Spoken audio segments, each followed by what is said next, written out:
दोस्तों, क्या ट्रंप की धमकियों से प्रधानमंत्री मोदी इतना घबरा गए हैं कि अचानक भारत ने रूस से तेल लेना बंद कर दिया है और ट्रंप एक तानाशाह की तरह भारत पर हुक्म देते जा रहे हैं। और सरकार का आलम यह है कि कदम कदम पर ट्रंप की धमकियों के आगे सरकार समझौता कर रही है, सरकार झुक रही है। ऐसा लग रहा है जैसे कोई विदेशी ताकत हमारे मुल्क के साथ, इतने बड़े लोकतंत्र के साथ खुलेआम कोई ब्लैकमेल कर। प्रधानमंत्री नरेंद्र मोदी जी ने डोनाल्ड ट्रंप के सामने घुटने टेक दिए, सरेंडर कर दिया। देश के साथ इतनी बड़ी बड़ी बातें डोनाल्ड ट्रंप कहते हुए नजर आ रहे हैं, इंडिया के लिए कहते हुए नजर आ रहे हैं, बावजूद इसके फिर भी कोई जवाब नहीं दिया जा रहा।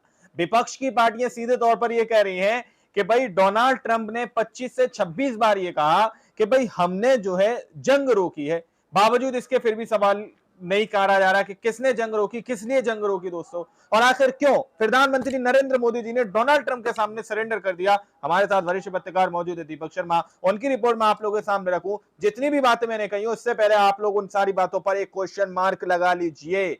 मोदी जी ने डोनाल्ड ट्रंप के सामने सरेंडर कर दिया, इस पे क्वेश्चन मार्क लगाइए। चलिए वीडियो शुरू करते हैं। नमस्कार, मैं दीपक शर्मा, मेरे यूट्यूब मंच पर आपका स्वागत।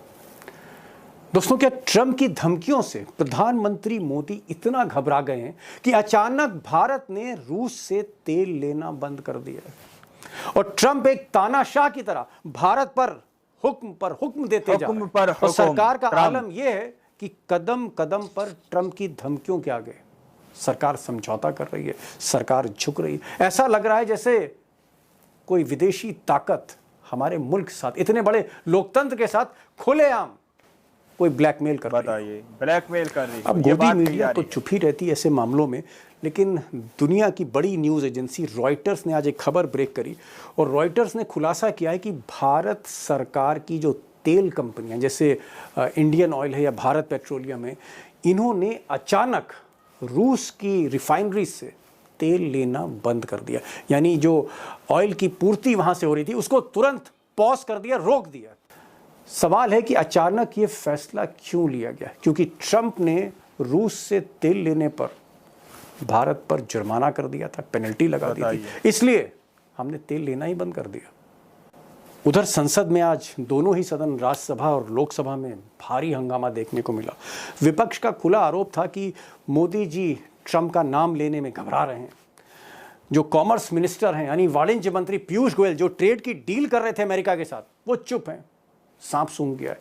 सरकार कहीं ना कहीं समर्पण कर रही है और ट्रंप उसका फायदा उठा रहे हैं, बार बार भारत का अपमान कर रहे हैं, लेकिन सरकार झुकी हुई दिखती है, सरेंडर दिखती है। ये विपक्ष का कहना था। एक शब्द भी ट्रंप पर बोलने को तैयार नहीं है, एक शब्द ट्रंप पर बोलने को तैयार नहीं है ये सरकार। मुझे नहीं समझता कि अपना अब्बा बनाकर हम लोग क्यों बैठ गए इसको, कि हम अमेरिका के गुलाम होकर के रह गए। हमारी इकोनॉमी को तहस नहस करने की धमकी दे रहे हैं। प्रधानमंत्री जी को खुद सामने आके इस पे स्पष्टीकरण, क्लैरिफिकेशन देना चाहिए। उधर ट्रंप जो बार बार भारत का अपमान कर रहे हैं, बेइज्जती कर रहे हैं सीधे सीधे सरकार की, उन्होंने आज और भी ज़्यादा गजब ढा दिया। कल तो ट्रंप साहब ने पेनल्टी लगाई थी, हिंदुस्तान पर जुर्माना लगा दिया था क्योंकि हम रूस से तेल ले रहे थे। आज ईरान से जो पेट्रोलियम प्रोडक्ट्स जो इंडियन कंपनीज ले रही थी, तकरीबन 8 कंपनियां हैं, उसको ब्लैकलिस्ट कर दिया अमेरिका ने। ट्रंप सरकार ने भारत की 8 कंपनियों पर सैंक्शंस लगा दिए, उन पर प्रतिबंध लगा दिए। यानी एक और मैसेज भारत को दिया कि अगर आप रूस की तरफ देखेंगे, चीन की तरफ देखेंगे, ईरान की तरफ देखेंगे, तो ऐसा ही सिला मिलेगा आपको अमेरिका से। उधर राहुल गांधी ने आज सदन के बाहर मीडिया से बात करते हुए कहा कि मोदी जी ने अपने दोस्त के चक्कर में सारी अर्थव्यवस्था चौपट कर दी। खुले तौर पर राहुल गांधी ने नाम लेकर कहा कि बीजेपी अडानी जी की मदद कर रही है और इसके चक्कर में तमाम समझौते हो रहे हैं, अर्थव्यवस्था चौपट होती जा रही है। और आलम ये है कि भारत अमेरिका के आगे भी झुका हुआ है, चाइना के आगे भी झुका हुआ है, और कुल मिलाकर मोदी सरकार हर कदम पर सरेंडर करती चली जा रही है। सुनिए राहुल गांधी को। ये डील होगी, ट्रंप डिफाइन करेगा ये डील कैसे होगी, और मोदी वो ही करेगा जो ट्रंप कहेगा। और बीजेपी ने इकोनॉमी को खत्म कर दिया है। क्यों खत्म किया है? अदानी जी की मदद करने के लिए खत्म किया है। तो आप लोग हैरान क्यों लग रहे हो? तो राहुल गांधी बोल रहे हैं या फिर दुनिया में एक आध मुल्क हैं या उनके नेता हैं जो थोड़ी बहुत हिम्मत कर रहे हैं? अब अभी तक तो भारत के पक्ष में कोई भी खड़ा नहीं हुआ। यहाँ तक कि रूस खुद चुप है, जबकि सैंक्शंस पेनल्टी भारत पर लग रही है, लेकिन रूस चुप है, पुतिन चुप है। लेकिन ईरान ने आज हिम्मत दिखाई और पुरानी दोस्ती निभाते हुए हिंदुस्तान के साथ, ईरान एकमात्र ऐसा मुल्क है दुनिया में जो भारत के साथ कश्मीर के मुद्दे पर भी खड़ा है और इस मुद्दे पर भी खड़ा। आज ईरान ने कहा कि जो कुछ भारत के साथ या जिस तरह से पेनल्टी लगाई जा रही है या सैंक्शंस किया जा रहा है भारत पर, ये एक तरह से नाइंसाफी। इतने बड़े भाई ईरान बोल रहा है अमेरिका जिसके खिलाफ नाइंसाफी अंधभक्त खड़े हुए तो कम से थे कम इंडिया के ईरान अंदर ने से। हिम्मत इजराइल दिखाई और ईरान फिलिस्तीन भारत की के जंग साथ के बीच में खुलकर खड़ा हुआ। शायद इसलिए क्योंकि देखना ब्रिक्स में चाहिए। जो अभी सम्मेलन हुआ था उसमें भारत ने भी ईरान का समर्थन किया था। तो दोस्ती का हक ईरान निभा रहा है। अब ट्रंप क्यों नहीं निभा रहे ये मैं आगे आपको बताऊंगा। अब दोस्तों, सबसे बड़ा जो सवाल है, क्या प्रधानमंत्री मोदी को किसी न किसी मोड़ पर, क्योंकि अब पानी गले तक आ गया है, ट्रंप को जवाब देना चाहिए, पलट कर जवाब देना चाहिए। जिस तरह से ईरान जवाब दे रहा है, चीन जवाब दे रहा है, यूक्रेन जवाब दे रहा है, बाकी मुल्क जवाब दे रहे हैं, ब्राज़ील जवाब दे रहा है, क्या मिस्टर मोदी को जवाब देना चाहिए अपने एक्स फ्रेंड को, पूर्व दोस्त को? अब दोस्तों, मैं कह नहीं सकता आज की तारीख में जिस तरह का सलूक ट्रंप मोदी के साथ कर रहे हैं। और अगर मोदी नहीं करते, अगर मोदी ऐसे ही चुप रहते हैं, खामोश रहते हैं, तो फिर इसका अंजाम क्या होगा हमारे लिए, आपके लिए, हमारे परिवारों के लिए, देश के लिए? ये बड़ा सवाल है, उसकी तह में जाने की आज मैं कोशिश करूंगा। इसीलिए आज मैं विदेश नीति, अर्थनीति दोनों के एक्सपर्ट प्रोफेसर अखिल स्वामी को मैं आपके सामने लाया हूँ। बहुत से ऐसे सवाल उनसे मैंने किए और मैंने उमाकांत लखेड़ा साहब से भी पूछा है कि क्या मोदी आने वाले समय में, इस सत्र में, ये जो सत्र चल रहा है, हुक्म पर हुक्म, कोई जवाब देंगे या यूं ही सरेंडर होते रहेंगे? क्या भारत अमेरिका के आगे, मोदी सरकार ट्रंप की धमकी के आगे झुक गई? और क्या हमने रूस से, हमारी सरकारी कंपनियों ने तेल खरीदना बंद कर दिया? क्या खबर है आपके पास? ब्लैकमेल कर रही है जी, रॉयटर की खबर आई है। रॉयटर की खबर में साफ साफ लिखा है कि जो भारत की 5-6 जो इंडियन ऑयल कॉर्पोरेशन है, हिंदुस्तान पेट्रोलियम है, भारत पेट्रोलियम है, मंगलोर रिफाइनरी एंड पेट्रोकेमिकल्स है, ये सारी कंपनियों ने, जो सरकारी कंपनियां हैं, इन्होंने पिछले एक हफ्ते से ऑयल खरीदना बंद कर दिया। लेकिन ये कहने की बात होती है, मुझे लग रहा है कि ये चीजें अगर हमको सचमुच में ये बंद करना था और ये जो अभी सिचुएशन को अगर हमने वो डाइवर्ट करना था या इससे अवॉइड करना था, सिचुएशन से अगर बचना था मौजूदा हालात से, तो ये चीजें 1-2 महीने पहले करनी चाहिए थी ताकि हम इस हालात से बच जाते। तो मैं आपकी बात को इंडोर्स करता हूँ कि ये आप ना इधर के रहे ना उधर के रहे, और अल्टीमेटली क्या हुआ कि आपके रूस से भी रिलेशन खराब हो गए, और यही ट्रंप यही चाहते थे। बड़ी बात लखेड़ा साहब ने कही। उन्होंने कहा कि अगर हमें वाकई रूस से तेल नहीं खरीदना था और अगर हमें ट्रंप की जो धमकी थी कहीं ना कहीं उसके आगे हमें दबना ही था, तो हम 1 महीने, 2 महीने, 3 महीने पहले ये डिसीजन लेते कि हम रशिया से अब तेल नहीं लेंगे। लेकिन लास्ट मोमेंट पे डिसीजन लिया, तो एक तरह से कह रहे हैं कि ना हम इधर के रहे ना उधर के रहे, रशिया को भी नाराज कर लिया, अमेरिका को भी नाराज किया। मैं जरा स्वामी साहब, कल हमने देखा ट्रंप ने बड़ा अपमानजनक लहजे से जिस तरह से भारत का अपमान किया, तमाचा ही मारा एक तरह से मोदी सरकार पे। आज 2 तमाचे मार दिए। आज वो कह रहे हैं कि मैं परवाह नहीं करता हूँ भारत की, रूस की, मतलब इन दोनों को भाड़ में जाना है, भाड़ में जाएं, इन दोनों की इकोनॉमी जो है डेड है, अर्थव्यवस्था इनकी मर चुकी है। इस तरह की बातें कर रहे हैं ट्रंप।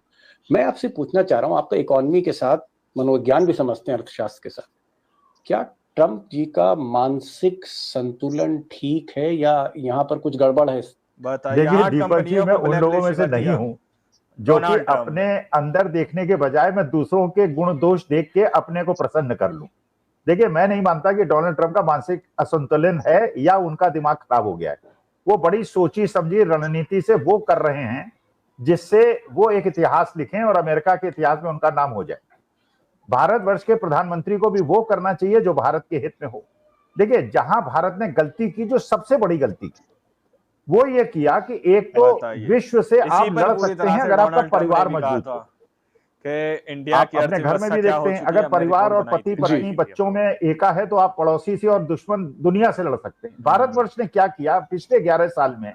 भारतवर्ष के अंदर अपने को कमजोर कर लिया, हिंदू मुसलमान का नैरेटिव फैला के राजनीतिक रूप से मजबूत किया, लेकिन अपने को डिवाइड कर लिया। नंबर 1। नंबर 2, आज की तारीख में 2 ब्लॉक्स हैं। एक है ब्लॉक चीन का, नॉर्थ कोरिया का और ईरान का और पाकिस्तान का।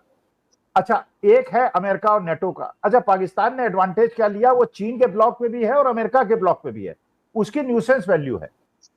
भारतवर्ष ने अपनी न्यूसेंस वैल्यू को खत्म कर दिया। आपने चीन से तो बार्गेनिंग पावर आपकी खत्म हो गई, आप उससे इंपोर्ट कर रहे हैं, इंपोर्ट बढ़ाते चले जा रहे हैं, एक्सपोर्ट नहीं कर रहे हैं। लेकिन चीन से बिना इंपोर्ट किए हुए आपके धंधे नहीं, आपके फार्मास्यूटिकल इंडस्ट्री नहीं चल सकती, आपकी मोबाइल इंडस्ट्री, कोई इंडस्ट्री नहीं चल सकती। रॉ मटेरियल वहां से लाते हैं और यहाँ असेंबल कर लेते हैं। आप पूरी तरह से अमेरिका की गोद में जाके बैठ गए। अब अमेरिका जानता है आप चीन की बात जा नहीं सकते, आप इस ब्लॉक में जा नहीं सकते, केवल उस ब्लॉक में आप जा सकते हैं। तो वो उसका शोषण कर रहा है और उस शोषण से वो अपने देश की अर्थव्यवस्था को मजबूत कर रहा है, अपने लोगों का एम्प्लॉयमेंट क्रिएट कर रहा है।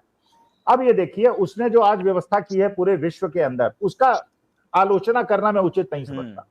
दो उसने आपको अल्टरनेटिव दे रखे पूरे वर्ल्ड को, या तो ट्रेड डील कर लो या टैरिफ ले लो।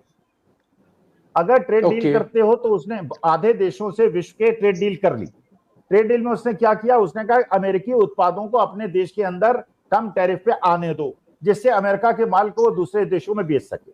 अगर आप मान गए, ठीक है, मान लीजिए हिंदुस्तान मान जाए कि उनके एग्रीकल्चरल प्रोडक्ट्स और हॉर्टिकल्चरल प्रोडक्ट्स और दूध के प्रोडक्ट्स को हम इंपोर्ट ड्यूटी कम कर देंगे, तो वो तो माल ठोक देगा, हमारी देश की अर्थव्यवस्था बर्बाद हो जाएगी। वो मानना हमारे लिए असंभव है। अगर वो नहीं मानेंगे तो उसने न केवल टैरिफ लगाया, 10% की पेनल्टी भी लगाई, जो विश्व के बाकी देश। दोस्तों, आप लोगों ने इस वीडियो को शुरू से आखिर तक देखा। वीडियो के अंदर साफ तौर पर बात की गई है कि किस तरह से इस वीडियो के अंदर बताया जा रहा कि अगर किसी भी तरह से ईरान से तेल लेने की बात इंडिया कर रहा है तो फिर डोनाल्ड ट्रंप ने हमारे देश की 8 कंपनियों को ब्लैकलिस्ट कर दिया। जरा सोचिए, ये वही मित्र हैं दोस्तों जिसके बारे में प्रधानमंत्री नरेंद्र मोदी जी भी कहते हैं। नमस्ते ट्रंप कार्यक्रम किया जाता है। अब जरा सोचिए कि क्या कुछ डोनाल्ड ट्रंप अपने मित्र के साथ करते हुए नजर आ रहे हैं। वही ईरान ने सीधे तौर पर कह दिया कि ये जो कुछ अमेरिका डोनाल्ड ट्रंप इंडिया के साथ कर रहे हैं वो नाइंसाफी है। दोस्तों, किसने कहा? ईरान ने। वही ईरान ने जब इजराइल और ईरान की जंग छिड़ी हुई थी तो इंडिया के अंदर से बहुत सारे अंधभक्त ईरान को कोसते हुए नजर आ रहे थे। जरा सोचिए, ये वही ईरान दोस्ती का फर्ज निभा रहा है। आप लोगों ने इस रिपोर्ट को देखा सुना, आप लोग इस रिपोर्ट के बारे में क्या सोचते हैं, क्या समझते हैं? अपनी राय कमेंट सेक्शन में जरूर दीजिएगा। मिलते हैं अगली वीडियो में, जब तक के लिए जय हिंद, जय भारत।